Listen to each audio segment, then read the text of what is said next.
Hello everyone, welcome to logic Pathshala channel. हमारा आज का टॉपिक रहेगा freedom struggle Gandhian era part 3। इससे पहले इसके 2 पार्ट आ चुके हैं, उसका लिंक आपको डिस्क्रिप्शन बॉक्स में मिल जाएगा। So let's begin the session. Question 1, when was non cooperation movement called off? असहयोग आंदोलन कब बंद किया गया था? जैसे कि हमें पता है कि जो नॉन कोऑपरेशन मूवमेंट है ये कब स्टार्ट हुई थी? ये स्टार्ट हुई थी आपकी 1920 में। इसके बारे में हम लास्ट सेशन में डिस्कस कर चुके हैं। अब हमने ये बताना है कि इसे बंद कब किया गया था। So it's correct answer is option A, that is 12 फरवरी 1922। इसे क्यों बंद किया गया था? क्योंकि नॉन कोऑपरेशन मूवमेंट करते करते एक जगह थी जिसका नाम था चौरी चौरा, जो कि यूपी में गोरखपुर में पड़ती थी। वहाँ पे वायलेंस हो गया था और वहाँ पे 22 पुलिसमैन की जान चले गई थी। तो इस कारण गांधी जी ने नॉन कोऑपरेशन मूवमेंट वापस ले ली थी। Now moving to question number 2।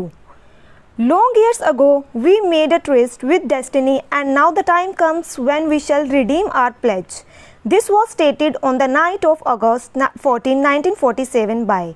बहुत साल पहले हमने नियति के साथ एक प्रतिज्ञा की थी और अब समय आ गया है जब हम अपनी प्रतिज्ञा को पूरा करेंगे। सो ये किसने बोला था? आपके पास 4 ऑप्शंस हैं, आप इसे एक बार देख लीजिए। So its correct answer is option C, that is Jawaharlal Nehru. Now moving to question number 3. Who is the author of autobiography The Indian Struggle? So आपके पास 4 ऑप्शंस हैं, आप इन्हें एक बार देख लीजिए। So its correct answer is option D, that is Subhash Chandra Bose. Subhash Chandra Bose की बात करें तो जय हिंद का जो नारा था, स्लोगन था, वह भी इनका था। दिल्ली चलो भी इनका था। Question number 4. Who was the first Indian to be made a fellow of the Royal Society of London? London की रॉयल सोसाइटी का साथी बनने वाला पहला भारतीय कौन था? आपके पास 4 ऑप्शंस हैं, आप इन्हें एक बार देख लीजिए। So it's correct answer is option B, that is AC Wadia. अगर हम इनके बारे में बात करें तो AC वाडिया जी का जन्म हुआ था 6 अक्टूबर 1808 में, और ये एक पारसी थे और Indian ship builder and engineer थे जो कि बिलोंग करते थे वाडिया शिप बिल्डिंग फैमिली से। Moving to question number 5. Who said the Simon Commission report should be thrown on a heap of rubbish? Simon Commission की रिपोर्ट को कचरे के ढेर पर फेंक देना चाहिए, किसने कहा था? साइमन कमीशन की बात करें तो हमने लास्ट सेशंस में इसके बारे में डिस्कस कर चुके हैं। साइमन कमीशन आपका आया था 1928 में। सो इसके खिलाफ क्यों थे इंडियन लीडर्स? क्योंकि इसमें जो सारे लोग थे, जो सारे मेंबर्स थे, वह थे इंग्लिशमैन, इंडियन कोई भी नहीं था। सो इसके खिलाफ सब थे। और साइमन कमीशन के टाइम ही किनकी डेथ हुई थी? लाला लाजपत राय जी की। सो ये स्टेटमेंट किसने बोली थी? Its correct answer is option B, that is Shiva Swami Iyer. Now moving to question number 6. When Mahatma Gandhi was assassinated, who said, "None will believe that a man like this in body and soul ever walked on this earth"? जब महात्मा गांधी की हत्या हुई थी तो किसने कहा था, कोई भी इस बात पर विश्वास नहीं करेगा कि एक आदमी पसंद करता है यह शरीर और आत्मा में कभी इस धरती पर चला था। सो आपके पास 4 ऑप्शंस हैं, आप इन्हें एक बार देख लीजिए। So its correct answer is option C, that is Albert Einstein. Now moving to question number 7. On September 20, 1932, Mahatma Gandhi began a fast unto death in Yarwada jail against.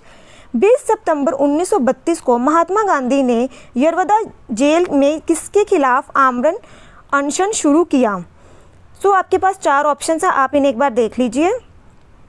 So it's correct answer is option C, that is communal award of Ramsay MacDonald. अब अगर हम इसकी बात करें तो जैसे कि मैंने बताया था कि हमारी 3 राउंड टेबल कॉन्फ्रेंस हुई थी। फर्स्ट राउंड टेबल कॉन्फ्रेंस में BR अम्बेडकर जी ने डिमांड करी थी किसकी? सेपरेट इलेक्टोरेट्स की। फॉर किसके लिए? फॉर डिप्रेस्ड क्लासेस के लिए। तो क्या हुआ था, फर्स्ट राउंड टेबल कॉन्फ्रेंस में तो आईएनसी ने पार्टिसिपेट नहीं करा था, लेकिन सेकेंड राउंड टेबल कॉन्फ्रेंस में भी उन्होंने इसी चीज़ की डिमांड करी थी और उस टाइम पे रामसे मैकडोनल्ड ने उनकी डिमांड को मान लिया था और communal award of Ramsay McDonald इसे कहा जाता है कि उन्हें सेपरेट इलेक्टोरेट्स दिए गए थे, किनको, डिप्रेस्ड क्लासेस को।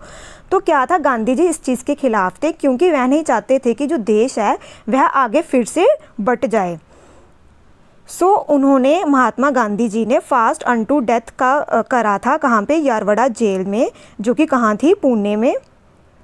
Now moving to question number 8, when Mahatma Gandhi was arrested who among the following took over the leadership of salt सत्याग्रह।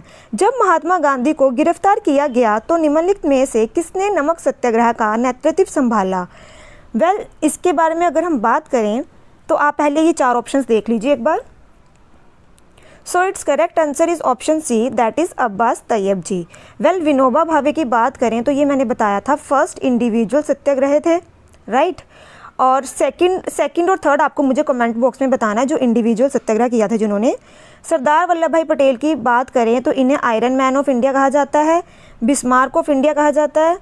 बात करें अगर हम मौलाना अबुल कलाम आज़ाद जी की तो आप मुझे कमेंट बॉक्स में बताएं कि इनकी ऑटोबायोग्राफी कौन सी है। Now moving to question number 9, the Congress ministries in all provinces resigned in the year 1939। ये असर्शन गिवन है, रीज़न क्या दिया इन्होंने, the Congress did not accept the decision of viceroy to declare war against Germany in the context of second world war. क्या हुआ था, इसमें ना जो कांग्रेस मिनिस्ट्रीज थी इन्होंने 1939 में रिज़ाइन कर दिया था और इसी दिन को जो मुस्लिम से उन्होंने किस डे में सेलिब्रेट किया था, डिलीवरेंस डे में के रूप में उन्होंने मनाया था इस दिन को। और क्या हुआ था, इन्होंने क्यों रिज़ाइन करा था, क्योंकि ब्रिटिशर्स ने जो इंडियन सोल्जर्स थे उनकी विदाउट परमिशन उन्हें सेकेंड वर्ल्ड वॉर में लड़ने के लिए भेज दिया था, जो कि कांग्रेस मिनिस्ट्रीज नहीं चाहते थे। Now moving to question number 10, its correct answer is option A, that is both A and R are true and R is the correct explanation of A. Now moving to question number 10, the Muslim League advocated a separate Muslim state. Muslim League ने अलग मुस्लिम राज्य की वकालत की। आपके पास 4 option है, आप इन्हें एक बार देख लीजिए। इन्होंने ये कब करी थी, ये करी थी इन्होंने option D, that is at the Lahore session of 1940। अगर हम इसकी बात करें तो लाहौर सेशन जो 1940 मुस्लिम लीग ने एडवोकेट करा था सेपरेट मुस्लिम स्टेट पाकिस्तान का, और जो वर्ड पाकिस्तान था ये किसने दिया था, चौधरी रहमत अली ने। Now moving to question number 11, who attended the Congress of Oppressed Nationalists at Brussels in 1927 on behalf of National Congress। राष्ट्रीय कांग्रेस की ओर से 1927 में ब्रुसेल में उत्पीड़ित राष्ट्रवादी कांग्रेस में कौन शामिल हुआ। आपके पास 4 ऑप्शन है, आप इन्हें एक बार देख लीजिए। Its correct answer is option A, that is Jawaharlal Nehru. Now moving to question number 12, provincial autonomy was one of the important features of the act of. प्रांतीय स्वायत्तता किसके अधिनियम की महत्वपूर्ण विशेषताओं में से एक थी। आपके पास 4 ऑप्शंस हैं, आप इन्हें एक बार देख लीजिए। जो प्रोविंशियल ऑटोनॉमी आई थी ये आई थी आपकी कौन से एक्ट में, एक्ट ऑफ 1935। इसके बारे में हम डिटेल में डिस्कस करेंगे नेक्स्ट सेशन में। Now moving to question number 13, with which of the following newspapers was Jawaharlal Nehru associated. Jawaharlal Nehru निम्नलिखित में से किस समाचार पत्र से संबंधित थे। आपके पास 4 ऑप्शन है, आप इन्हें एक बार देख लीजिए। Its correct answer is option D, that is national Herald. The leader की बात करें तो ये किसकी न्यूज़पेपर थी, पंडित मदन मोहन मालवीय जी की।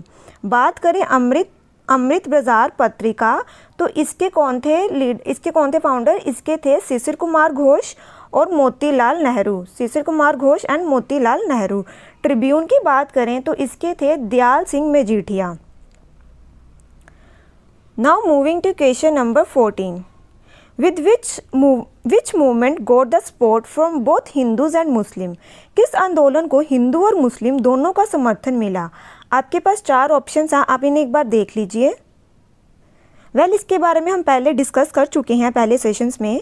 सो इसका करेक्ट आंसर है option A, that is non cooperation movement, जिसको कि किसने स्टार्ट करा था? महात्मा गांधी जी ने। Now moving to question number 15, who was the president of INC when Mountbatten plan was accepted? Mountbatten योजना को स्वीकार किए जाने पर भारतीय राष्ट्रीय कांग्रेस के अध्यक्ष कौन थे? आपके पास 4 ऑप्शंस हैं, आप इन्हें एक बार देख लीजिए। So it's correct answer is option D, that is JB Kripalani.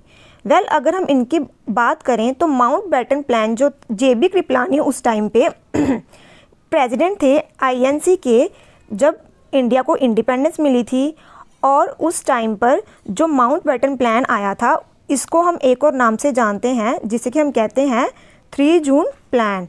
ये अक्सर पेपर में पूछा जाता है कि 3 जून प्लान किसे कहा जाता है, तो माउंटबेटन प्लान को ही 3 जून प्लान कहा जाता है। Now moving to question number 16, who was the last British viceroy of India? Bharat का अंतिम ब्रिटिश वाइसरॉय कौन था? आपके पास 4 ऑप्शंस हैं, आप इन्हें एक बार देख लीजिए। So it's correct answer is option D, that is Lord Mountbatten. Well Lord Linlithgow की बात करें तो यह आपके थे 1940 के टाइम पे, जब अगस्त ऑफर आया था जिसे कि रिजेक्ट कर दिया गया था। लॉर्ड वेबल करें तो ये 1945 एक आपके पास वेबल प्लान आएगा जो हम आगे डिस्कस करेंगे। क्लेमेंट एटली तो प्राइम मिनिस्टर थे इंग्लैंड के। Now moving to question number 17, who among the following wrote the book a nation in the making? निम्नलिखित में से किसने a nation in the making पुस्तक लिखी है? सो आपके पास 4 ऑप्शन है, आप इन्हें एक बार देख लीजिए। So it's correct answer is option A, that is Dinabandhu Mitra. Well Bal Gangadhar तिलक की बात करें तो इनकी कौन सी थी? केसरी और महारठा। सुरेंद्रनाथ बैनर्जी की बात करें तो जब INC बनी थी उस टाइम पे ये प्रेजेंट नहीं थे। सुभाष चंद्र बोस जी की बात करें तो जय हिंद का स्लोगन किसका था? सुभाष चंद्र बोस जी का। Now moving to question number 18, on which one of the following dates Jawaharlal Nehru unfurled the tricolour national flag on the banks of the river as the clock struck the midnight? निम्नलिखित में से किस तिथि को जवाहरलाल नेहरू ने आधी रात को घड़ी के साथ रावी के तट पर तिरंगा राष्ट्रीय ध्वज फहराया? आपके पास 4 ऑप्शन हैं, आप इन्हें एक बार देख लीजिए। So it's correct answer is option A, that is 31 December 1929। Well अब हम इसके बारे में बात कर लेते हैं। तो क्या हुआ था, जो पूर्ण स्वराज इन्होंने डिक्लेयर किया था वह इन्होंने डिक्लेयर कर दिया था 1929 को, जब इनका लाहौर सेशन हुआ था। तो इन्होंने कहा था कि जो 26 जनवरी 1930 आएगी उसको हम सेलिब्रेट करेंगे एज ए इंडिपेंडेंस डे। सो उन्होंने क्या किया था, फ्लैग को अनफ्लर किया था। कहाँ पे लहराया था जवाहरलाल नेहरू जी ने? On the banks of river Ravi at Lahore.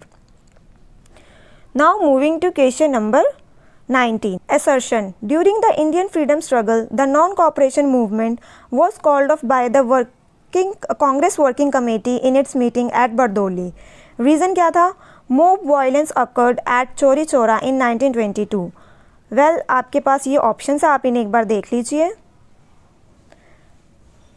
इसके बारे में वैसे हम डिस्कस कर चुके हैं, जैसे कि मैंने आपको बताया था नॉन कॉपरेशन मूवमेंट हुई थी 1920 में। तो इसमें क्या हुआ था, जब मॉब वायलेंस हुआ था कहाँ पे? चौरी चौरा, जिसमें 22 पुलिसमैन की डेथ हो गई थी। तो इन्होंने महात्मा गांधी जी ने नॉन कॉपरेशन मूवमेंट वापस ले ली थी।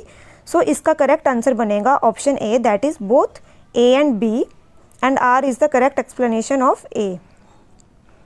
Question 20. Consider the following events with reference to India's freedom movement. First round table conference, Poona pact, Simon commission, Gandhi Irwin pact. So आपने इनको सीक्वेंस में लगाना है कि पहले कौन सा हुआ था देन कौन सा। सो आप इन्हें एक बार देख लीजिए। Well first round table conference की बात करें तो ये आपका आ गया 1930। पूना पैक्ट की बात करें तो ये आपका हुआ था 1932 में। गांधी इरविन पैक्ट की बात करें तो यह आपका हुआ था 1931 में। साइमन कमीशन हुआ था 1928 में। सो इसका सबसे पहले क्या आएगा? ऑप्शन थर्ड, देन फर्स्ट, फिर फोर्थ, फिर सेकंड। 3, 1, 4, 2। सो आपका करेक्ट आंसर क्या रहेगा इसमें? Option B, sorry option D, 3, 1, 4, 2। So well जो लास्ट लेक्चर था उसमें जो मैंने आपसे क्वेश्चन पूछे थे उसमें इन्होंने बहुत अच्छे आंसर दिए हैं प्रणवेश मेहता ने, कि जैसे कि मैंने पूछा था कि स्वराज टर्म किसने क्वाइन करी थी, तो यह करी थी किसने, महर्षि दयानंद सरस्वती जी ने। वर्ड स्वराज फर्स्ट कहाँ पे यूज़ किया था, दादा भाई नौरोजी ने किया था, कैलकाता सेशन इन 1906 में। वीरेंद्र घोष थे जो कि फर्स्ट एडिटर थे युगांतर के। बात करें अगर कि सॉल्ट सत्याग्रह मूवमेंट किसने लेड करा था महात्मा गांधी जी के साथ, तो वह थी Sarojini Naidu. India wins freedom किसकी ऑटोबायोग्राफी थी, अबुल कलाम आज़ाद जी की। सो आज के जो आपके क्वेश्चन हैं होमवर्क के लिए वह हैं question 1, in which city of South Africa was Mahatma Gandhi beaten up and thrown off the pavement by the white people. Question 2 is Mahatma Gandhi's remark, a post-dated check on a crumbling bank is regarding the proposals of. Question 3 is who was the commander-in-chief of INA before Subhash Chandra Bose. Question 4 is who had founded the Independent League. And question 5 is what was Lala Lajpat Rai demonstration against when he succumbed to police brutality. So thank you students for watching this session.